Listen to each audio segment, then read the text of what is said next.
like if you were to loan one of your friends like $150 and they said they're going to pay you back, and then they don't pay you back, and then the next time they ask you for more money, they're like, hey, I know you lended me $150 a few weeks ago, but now I need $500, right?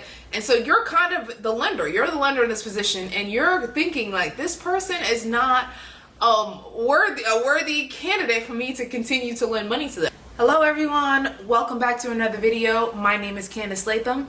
Thank you so much for tuning in. So if you're new around here, this channel is all about helping you become the hero of your own lives in regards to your finances, your habits, and your mindset. Now today's video, I'm talking all about what actually hurts your credit score. Now, if you're not already signed up to my email list, you don't want to miss out. I'm always giving tips and encouragement when it comes to your finances. So make sure you hit the link in my description box below so you don't miss out.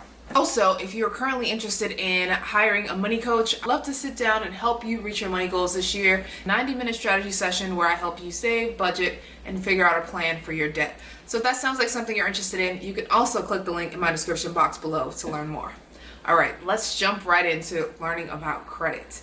Now, before we jump in, we first have to ask ourselves, what exactly is a credit score in the first place? I did not memorize everything for this video.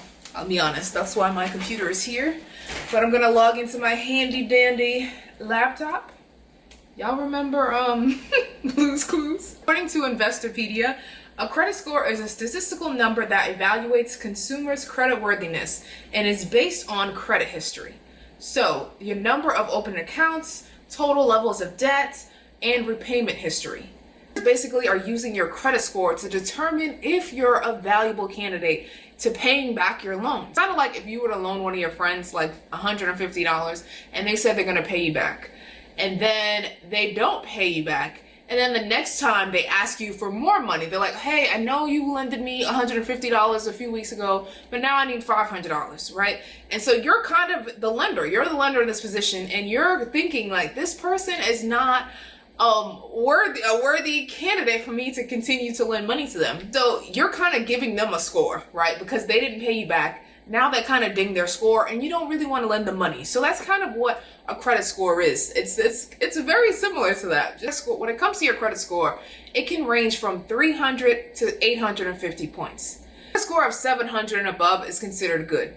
A credit score of 800 and above is considered excellent. Score matters because the higher your score, the more that your lenders are going to look at you and offer you a better deal when it comes to you taking out a loan. If you were going to, take out a loan for buying a car or even buying a home. So that's why having a higher score is important, because if you have a lower score, sometimes that means that you're going to have to pay a higher interest rate. And when you have to pay a higher interest rate, that means over time you're paying even more money. So that's why we want to keep our credit scores as good as possible so that it can save us money in the long run. We know what a credit score is, what's the range of that credit score. Let's figure out what are the top 5 factors in your credit score. Back to my handy dandy laptop. Payment history makes up 35% of your credit score.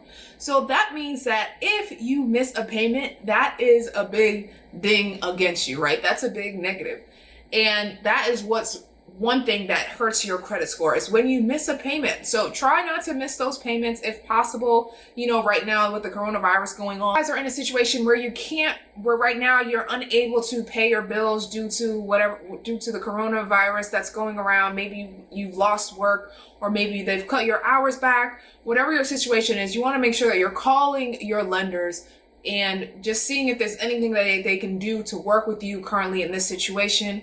And right now, the federal student loans have been suspended federal student loan payments have been suspended for 6 months under the Senate bill. So make sure if you go to CNN.com, they have more details on the specifics, but make sure that you call your student loan providers, make sure you're calling your credit card providers, or any other providers that you're having if you're struggling during this time, and see if there's anything that they can do.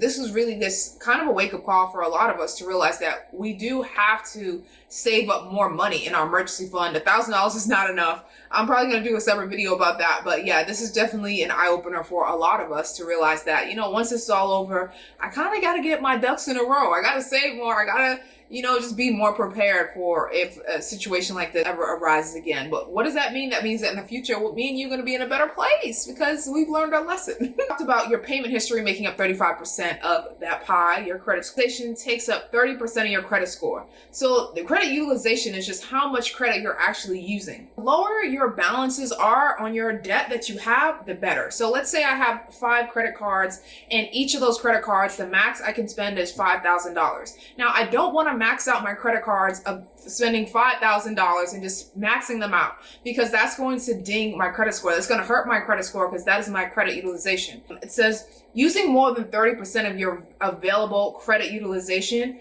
is negative to creditors. So you want to try to not exceed past spending 30% of what you have available to spend when it comes to your credit. This is your credit history. So how long you have had your accounts open accounts for 15% of your score. So that's why if you had an account that you created in college, and now college was 10 years ago, and then you go and close that credit card, it's probably going to put a ding to your credit score. Next part of your credit score is new credit. So new credit makes up 10% of your credit score. So every time you go to apply for a new credit card, or even if you're in Macy's and they're like, would you like to save 10% off your purchase by signing up for one of our cards? If you agree and say yes, that means that they're going to do a hard inquiry and they're going to open up your report, and it's kind of like your report card. They're going to check to see like where you stand, and just so they can let you know if you're eligible for the loan or if you're not eligible. So every time you open up a new piece of credit, which we just learned is 10% of our credit score,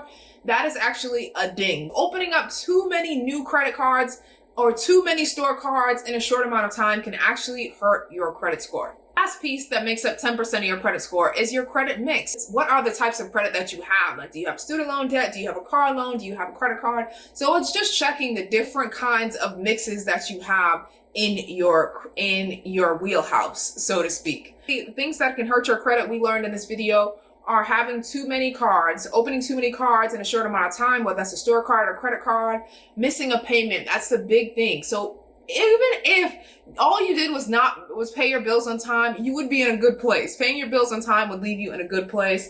It's just in the video, but bankruptcy hurts your credit score. Foreclosure hurts your credit score.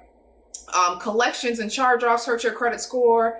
Applying for too many credit cards, hard inquiries, maxing out your credit cards. Whew, there's a lot of things that we talked about in today's video. But if you're still feeling a little bit overwhelmed and you're in a spot where you're trying to get your credit together, I currently do not help people fix their credit. So that's separate from my money coaching services, but I do have an awesome course for you that I can recommend. My friend Sandy has a great course that can help you with your credit. If that's something that you're struggling with right now, you're like, look, I'm in a space where I'm trying to purchase things and my credit's not quite where it needs to be. So I need help increasing the score. Or maybe you have some bills and collections, some medical bills. I don't know what your specific situation is, but I have a great course that can help you. So this course is called the Credit Mastermind course, and it's called It's Time to Fix Your Credit and Learn How to Never Have Bad Credit Again. So click the link in my description box if you're interested in checking out this course, step-by-step proven system that's going to help you master your credit. And it's not even just about putting your credit into somebody else's hands, like hiring a credit repair agency. This course is actually teaching you how to manage and improve your credit score yourself. So it's actually giving you the education that you need to not get in this situation again. So not only is it fixing your credit, but it's also educating you on how not to end up in this space again, so that your finances and life can be on a better track, so that you can reach your money goals, so that you can buy the things that you want to buy and have a lower interest rate and just the best deal possible. But thank you guys so much for tuning into this video. If you enjoyed it, please give me a thumbs up. Please comment below. Please subscribe to this channel as I am trying to grow. And don't forget to sign up to my email list so you don't miss out on my money gems and tips. Until next time, guys, that's all I have for you guys today. I'm Candice Latham, and I will see you later.